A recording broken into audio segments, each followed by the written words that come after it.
Now, from CBS News Miami, this is Facing South Florida with Jim DeFede. Good morning. I'm Elliott Rodriguez. Welcome to Facing South Florida. Jim DeFede is off this week. We begin this morning with the chairman of the Miami-Dade County Commission. Oliver Gilbert represents District 1, which includes Miami Gardens, Opa-locka, and sections of northwest Miami-Dade. A practicing attorney, Gilbert is the former mayor of Miami Gardens. He was selected as chairman of the commission last December after having served as vice chairman. During our conversation, I asked Commissioner Gilbert about his vision for Miami-Dade County. We discussed housing affordability, the recent Supreme Court rulings on affirmative action and student loans, and we even looked into the future of flying cars in South Florida. Commissioner, before we talk about issues concerning Miami-Dade County, I want to ask you about two Supreme Court rulings last week. One effectively ended affirmative action as we know it. What do you see as the impact of that ruling? Well, I think that very smart people are going to be trying to find ways to actually make sure our universities around the country are still inclusive. But I always like to point out to folks that elections have consequences. You elect people who say they're going to appoint judges who believe a certain way, and then you act surprised when they appoint judges who do things like end affirmative action or overturn Roe v. Wade. That's what they said they were going to do. So when we have these conversations about Supreme Court cases, I don't think we should be having a conversation about Supreme Court case. I think we should be having conversations about how we actually vet candidates, how we listen to them, and how we actually believe them when they say they're going to do things. If they tell you that they're going to do things like end affirmative action and overturn Roe v. Wade, I suggest we believe them and we act accordingly as an electorate. Now, the Supreme Court also struck down President Biden's plan to alleviate some of the student loan burden across the country. What do you see as the impact of that, especially here in South Florida? Well, I'm encouraged by the president's plan to actually retool his efforts to give some student loan relief. I find it so interesting that when you hear politicians talk about this, it's, oh, he shouldn't do this because the president overstepped. Hey, listen, if somebody's giving your residents money, the money that they're going to spend, and they're going to, you eliminate somebody's student loan, and they're going to do stuff like buy cars. They're going to buy houses. They're going to invest in local economies. Why would you care? Why would the state of Florida elected officials who oppose this care? Why would we be challenging that? We're a donor state here in Florida. It bothers me to no end that we have Florida elected officials who decided to file amicus curiae briefs to actually overturn the student loan forgiveness program. Okay, Commissioner, let me ask you to look into your crystal ball and from your position there as the chairman of the county commission, how do you see Miami-Dade County in 30 years? Well, I think right now we're actually at an inflection point. And so I think that we are this is an extraordinary place. You know me, Elliott, I've lived here my entire life. And so born and raised in Miami Gardens, University of Miami for law school, this is my home. We're fond of saying that we're a world-class city. In truth, we're a very young city. In truth, we're still becoming what we need to be.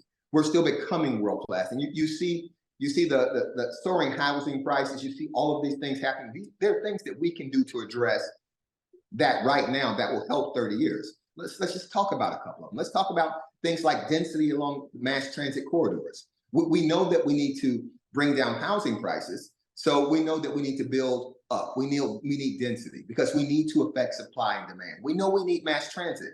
These are questions that we have to ask and answer as a community. As we ask them, as we answer them as a community, that will shape how we look and what we become over the next 30 years. If I had to bet on it, I would say that we get it right.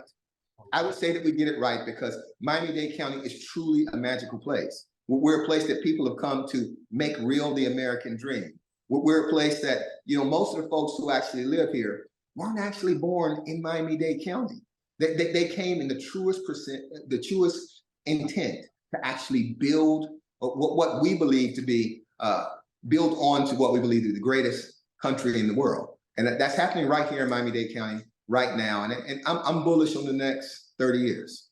Well, I want to talk about the future of Miami-Dade and Miami, because also on this program, I'm talking to an author who says that Miami is an emerging global city, and he compares it to Dubai and Singapore. And when he described a global city where money comes from, other countries, and condos, expensive condominiums are built for people who live someplace else, and that the people who work for these international banks and multinational corporations are doing well.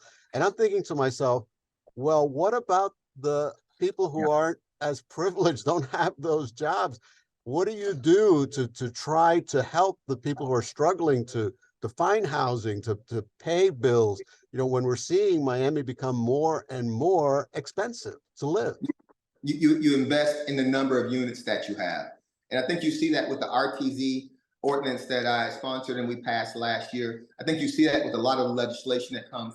You see that we understand from a county perspective that if we're going to truly affect housing prices, we have to affect supply and demand. It's essentially the first day of economics class. First day of economics class, you learn that if supply was really low and demand was really high, then prices were going to be really high. Well, what we know is that we can't build outward because we're limited by borders. We have some neighbors, the Atlantic Ocean and the Everglades, but what we can do is go up. And when we do that, we know that we can over time bring housing prices down. Are you optimistic about what the next 10 years hold for Miami-Dade County? Absolutely. Absolutely. What are you most optimistic about? I'm optimistic about things like density because housing prices have gotten so bad that people are understanding now more and more that we need to do things to actually bring the prices down. I'm optimistic about our ability to attract new companies who are innovative and new technologies like urban air mobility. This isn't truly an extraordinary place to live, and people are discovering us in that way. And so I can't let you go without you explaining what urban air mobility is. Urban air mobility is the idea that you're going to be able to take off from one place, go straight up in an electric vehicle, and travel within 100 miles and land someplace else. It is not something that solves the congestion issue, but what it does do is provides another mode of transportation, which probably is going to be towards the future. We're essentially building a network in the sky. When are we going to see this, Commissioner? We're talking to companies every day. I think some of them are saying 2025, all right, 2025, 2026. And so we know that there's going to be a test flight out in California that we've been invited to go look at it, because we actually are one of the communities that the industry is looking at trying to launch here first. Commissioner Gilbert told me two of his priorities as chairman are connecting homes now on septic tanks to the county sewer system and securing federal funding to extend Metro Rail north to Hard Rock Stadium. Still ahead on Facing, the new book that puts Miami front and center as an emerging global city. What that means and why it's significant when we come back.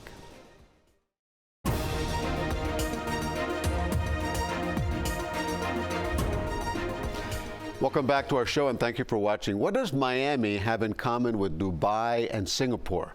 Turns out a lot. All three are being flooded with wealthy transplants seeking tax-friendly international hubs to live and do business.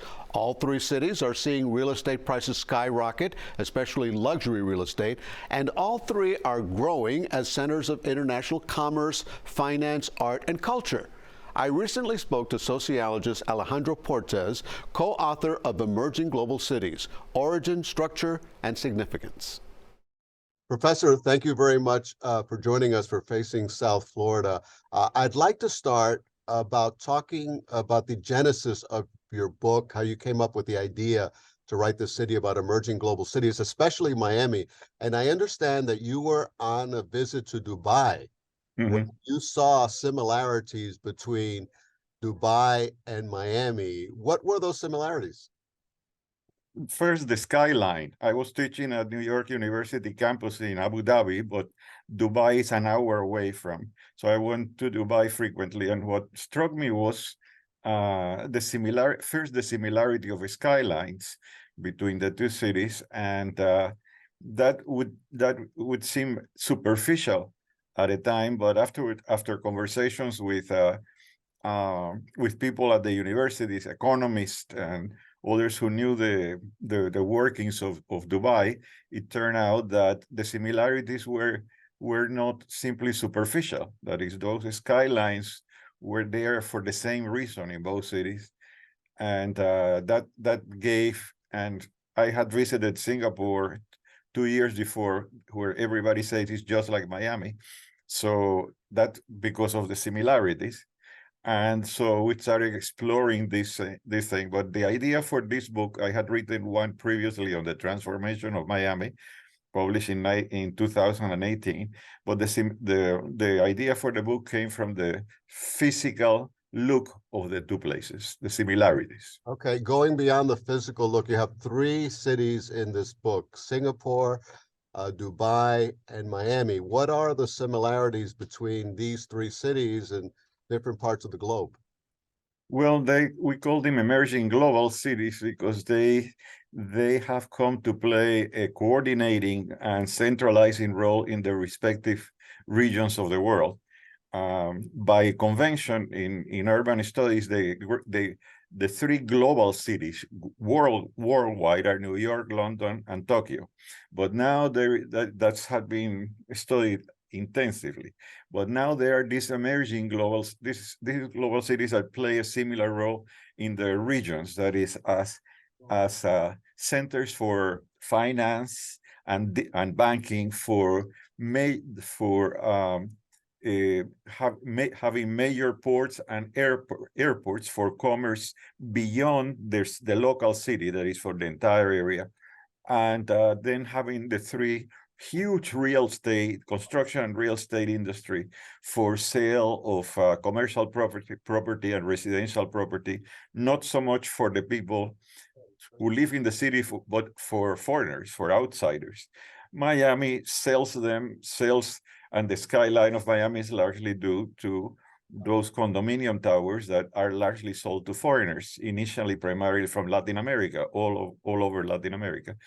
Dubai, that is impressive skyline, very few people, very few Emiratis can afford to buy these expensive condominiums, so they are sold to rich Indians, Pakistanis, Chinese, and so on. It plays the same role in the Middle East. And Singapore is very similar in terms of look and except in Southeast Asia. So in their respective regions, these are cities that have emerged as entrepots, as coordinating centers, and the three have very similar economies. That is the pillars of the economy of each of these cities is surprisingly the same. So what are the benefits for those of us who live in Miami of being a global city? A lot of the things that you're describing sound wonderful: expensive condos and these jobs in these multinational firms. But what are the benefits? And also, do we sort of become a city of haves and have-nots? Absolutely. Actually, the old global cities like New York were already noted by their profound inequality. They are the people who are connected with the world system, in the banks, in the trading houses, in all the office buildings in Manhattan, that earn high salaries and attend the opera and go to Lincoln Center and so on. And there is a workforce, a large workforce that operates there as office workers, clinics, and so on, but that cannot live in Manhattan. They live in the suburbs, in Queens, in the Bronx, and so on. So every day you see the commute of people coming to work in Manhattan and then leaving because they cannot afford to live in Manhattan. That is one of the aspects of the profound inequality of a global city between those who are the labor force and the people with what that the sociology Richard Florida called the creative classes, the people who invent all these symbolic products, the symbolic, both in commerce and in the media and in films on which our world is based right now, tend to be a privileged strata, and then and they tend to live in certain areas, which New York is Manhattan. Miami was not like that before. Miami was a relatively low income, low rent, local city when it was a retirement place where people came and were able to live on their Social Security checks. I mean, that's not the case. Far from it. it was a winter resort, and people came, and the old retirees from the north came to Miami to spend their last years in peace and quiet. But now they cannot afford it. As a matter of fact, there was a report.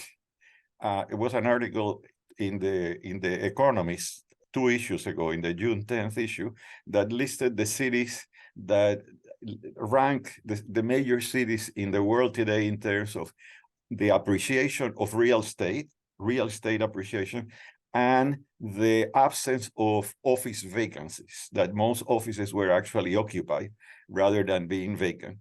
I ranked 10 cities. And that is just by coincidence, and I don't think that the researchers at The Economist had necessarily read our books.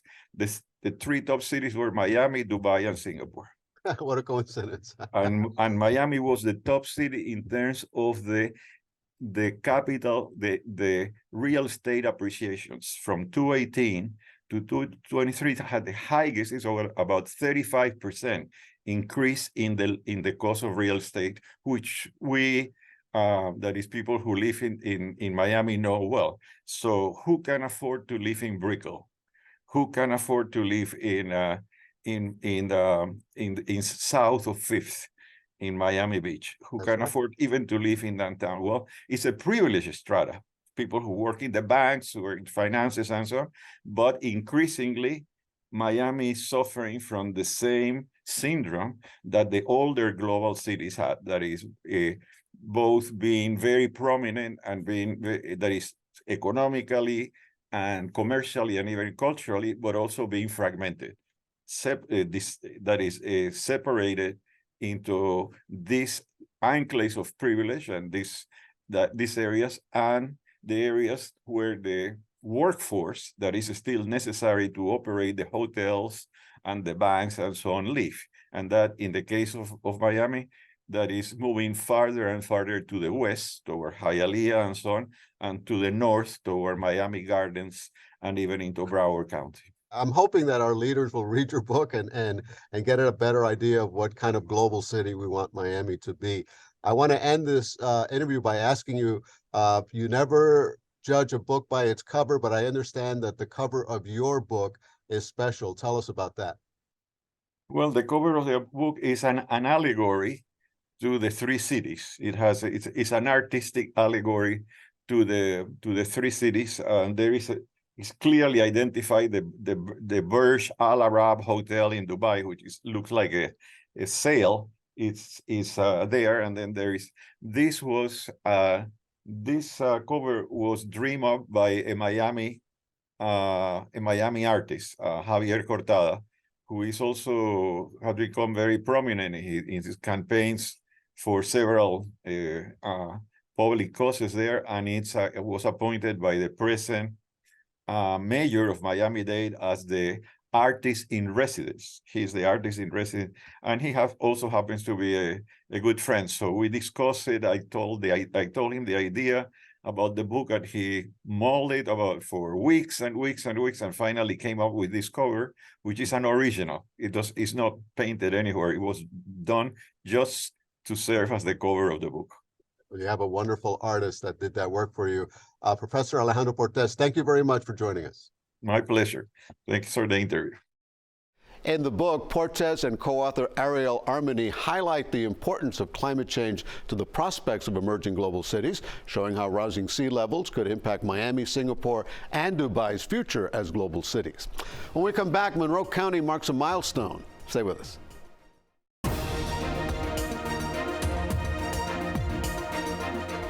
Welcome back. This has been a celebratory week in Monroe County. It turned 200 years old. The Florida Keys is a world-renowned tourist destination, and as CBS News Miami's Hank Tester reports, it has a very rich history.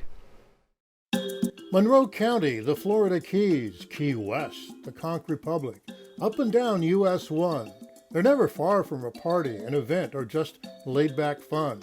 Now a real reason to celebrate big time. 2023 is special.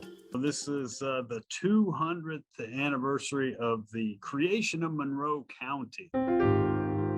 200 years, a unique history and landscape, both charming and challenging those who have come to live or enjoy what tourism promoters proudly claim is so close to perfect, so far from normal. People that get into, they want to investigate the Jimmy Buffett lifestyle and find out that, hey, this isn't so bad. John Bardis, musician, politician, once the mayor of Marathon in the Middle Keys. Once you're down here, you found your little place in the islands, you're doing what you want to do. Exactly what Keys officials and civic leaders did in April of 1982 when the feds set up roadblocks looking for drugs and immigrants. Keys leadership, with tongue-in-cheek, declared the independent Conch Republic, declared war on the United States, immediately surrendered. In the midst of the uproar, the feds backed off on their roadblocks. The mythical Conch Republic was born. The sort of Conch Cuban-American culture all mixed together into this unique combination really makes the Florida Keys an amazingly diverse, interesting, and absolutely unique place in Florida. From the early days, the New Englanders to the Cubans, freed slaves, the Bahamian conchs, both black and white, in the early 1800s came for opportunity. Monroe County, independent and diverse from the beginning. Had a lot to do with the salvers, had a lot to do with, the cigars and the tobacco, had a lot to do with, some of it had to do with basically plain old piracy. The wreckers plucking cargo from sailing ships had crashed into the reefs up and down the Keys. Later, Cubans escaping oppressive Spanish rule in Cuba set up major cigar rolling operations. At one time, Key West was the richest and largest city in the Florida Territory and the most diverse. Along the way, there was a serious need for government up and down the island chain. So the Florida legislature said, okay, we'll make a new county in all of South Florida, south of Lake Okeechobee, and made it Monroe County, in a massive area. That was July 3rd, 1823, 200 years ago. Well, lots happened since. Of course, today's world-renowned tourist industry, fishing, both commercial and recreational. After the turn of the 20th century, Henry Flagler built a railroad that connected Monroe County with the mainland. Tourists flowed into the subtropical paradise. In the late 1940s, President Harry Truman, a visitor, establishing Key West's Little White House. There was a Cuban Missile Crisis, troops and missiles at the ready. The Mariel boat lift and 1994 rafter crisis, Cuba just 90 miles away. And hurricanes? Through it all, Monroe County, the Florida Keys, held a unique lure. People have come down here for, decades upon decades finding inspiration. I mean, from some of the classic writers like Ernest Hemingway, who spent time down here. So did Truman Capote, Tennessee Williams, Robert Frost. A lifestyle Jimmy Buffett popularized and John Bardis sings about. Jesus looks out the window, riding our 75. It's just an inspiration just to be able to hang out, look at our waters, look at our wonderful islands, the things, our beaches, are getting out on the water. And that does inspire a lot of songs. Plenty to sing about, plenty to celebrate, an amazing history all the way from Key Largo to Key West. I'm Hank Tester in Key Largo, CBS News, Miami. And that's Facing for this week. Thank you for joining us. I'll see you on CBS News Miami all week at 5, 6, 7, and 11. And don't forget to join Jim DeFede next week on Facing South Florida. I'm Elliott Rodriguez. Enjoy the rest of your Sunday.